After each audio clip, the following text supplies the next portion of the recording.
Custodian of law and order, তারা মানুষকে protection দেবেন, রক্ষা করবেন, অসহায় মানুষকে তারা বাঁচাবেন। তাদের ক্যাম্পে ঢুকে যদি দুষ্কৃতি চলে, ঠিক সেই শাসনকে নিন্দা করলাম, কঠোরতম ভাষা নিন্দা করলাম।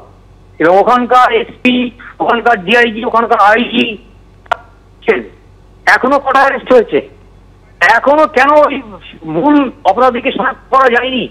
কেন এখন তারা দৃষ্টান্ত স্থাপন করে বলতে পারে ইলেকশন চলছে, everything is under the jurisdiction of election commission of India?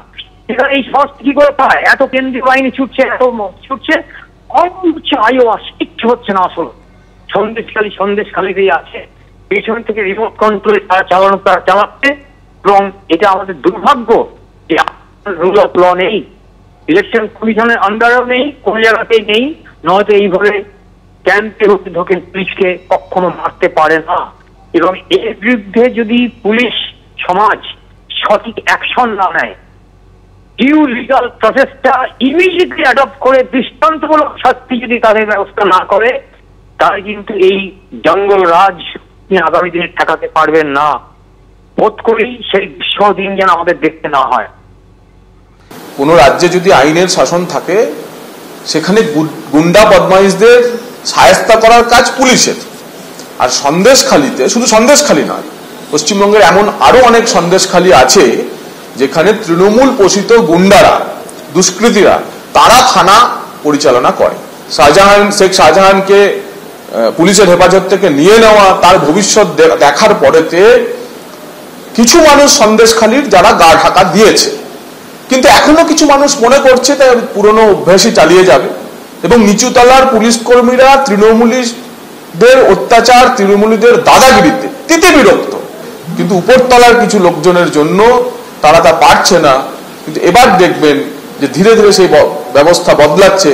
2024-এর Lok Sabha ভোটের পর তা আরো স্পষ্টভাবে বদলাবে। সন্দেশখালী সংবাদ শিরোনামে গত 2 মাস ধরে শেখ শাহজাহান, শিবু হাজরা, উত্তম সর্দার তারা গ্রেফতার হওয়ার পরও এখনো সন্ত্রাস কমেনি সন্দেশখালীতে। সন্দেশখালী আছে সন্দেশখালীতে।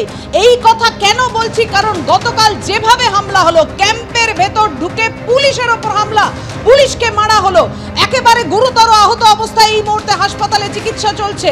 আপনাদের জানিয়ে রাখি, তার মা অর্থাৎ সন্দীপ সাহা আক্রান্ত কনস্টেবল, তার মা পর্যন্ত আতঙ্কে রয়েছেন, নিরাপত্তাহীনতায় ভুগছেন এবং তার মা বলছেন যে ভয়ে রয়েছি, সন্দেশখালীর অবস্থা ভয়ঙ্কর, ভীষণ ভয় লাগছে। পুলিশকেও মার কতটা সাহস! বচসা থামানোর পর রাত 1:30টার সময় হামলা হয়। অর্থাৎ বুঝতেই পারছেন আহত কনস্টেবলের মা যে বিস্ফোরক মারাত্মক মন্তব্য করেছেন। রাখবো আপনাদের সামনে। হয়তো ভীষণ লাগছে, সবসময় তো টেনশন হয়, ও জায়গা খারাপ, জায়গা খারাপ। ওদের তাহলে কতটা সাহস বলেন? মানে একটা পুলিশের চাকরি করে তাকেও ধরে পিটিয়ে দিচ্ছে, তাহলে ওদের কতটা সাহস? মানে পুরো গুন্ডাগারদের জায়গা ওটা। আতঙ্ক, মানে দিন রাতি চিন্তা হয়। আর এই খবর পেয়ে এখন সব সময় চিন্তা হচ্ছে যে ও যদি ফোনটা না করতে পারতো তাহলে ওর কি অবস্থা হতো, ওখানেই তো পড়ে থাকতো। বলে বুঝতে পারছেন আশঙ্কার জায়গাটা কোথায়। একজন মা তিনি বলছেন যে আমার ছেলে তো পুলিশে কাজ করে, পুলিশকেও যারা মারতে পারে তাদের স্পর্ধা কোন জায়গায় পৌঁছতে পারে, কতটা নিরাপত্তাহীনতায় ভুগছেন এই মুহূর্তে সাধারণ মানুষ। যে শেখ শাহজাহান যে হয়তো গড়াদের ভেতরে রয়েছেন, কিন্তু তার বাহিনীর দাপট এই সন্দেশখালী জুড়ে এতটুকুও কমেনি। ফোনে আমরা এই মুহূর্তে যোগাযোগ করতে পেরেছি রাজ্য পুলিশের প্রাক্তন আইজি পঙ্কজ দত্তের সঙ্গে। পঙ্কজ দা, এই আশঙ্কা শুধুমাত্র সন্দেশখালী জুড়ে নয়, যেখানে যেখানে উর্দি আক্রান্ত হচ্ছে, আপনি খেয়াল করুন ক্যাম্পের ভেতরে ঢুকে বেড়ে আসছে। সাধারণ মানুষ কোথায় নিরাপত্তা? তার মানে সন্দেশখালীর হয়তো যাদের বিরুদ্ধে আঙুল উঠেছিল তারা হয়তো গড়াদের পেছনে রয়েছেন, কিন্তু সন্দেশখালীর মানুষ এখনো পর্যন্ত সেই নিরাপত্তা নিশ্চয়তা পাচ্ছেন না।